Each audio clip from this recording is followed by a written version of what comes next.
రంగారెడ్డి జిల్లా మహేశ్వరం నియోజకవర్గంలోని గొల్లూరు గ్రామంలో వాల్టా చట్టానికి తూట్లు పొడుస్తున్నారు రియల్టర్లు. టెర్మినస్ కంపెనీ పేరుతో దాదాపు 40 ఎకరాల్లో విల్లాల పేర్లతో పనులు. ఏకంగా ఈ కంపెనీ చెరువుల నుండి వచ్చే నాలాను పూర్తిగా మూసివేసి నీటి మార్గానికి అడ్డుకట్ట వేసే ప్రయత్నం చేసి విల్లాలను అడ్డగోలుగా నిర్మిస్తున్నారు.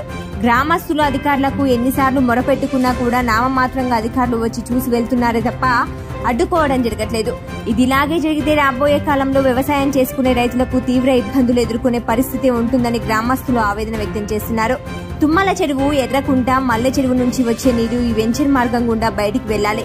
కానీ వెంచర్ యాజమాన్యం మాత్రం ఏమాత్రం పట్టించుకోకుండా అడ్డగోలుగా ఇష్టం వచ్చినట్టు కల్వర్టును మూసివేసి పనులు చకచకా చేసేస్తున్నారు. ఇప్పటికైనా ఇరిగేషన్ అధికారులు వెంటనే స్పందించి దీనికి అడ్డుకట్ట వేయకపోతే భవిష్యత్తులో తీవ్ర పరిణామాలు ఎదుర్కోవాల్సి వస్తుందని గ్రామస్తులు డిమాండ్ చేస్తున్నారు.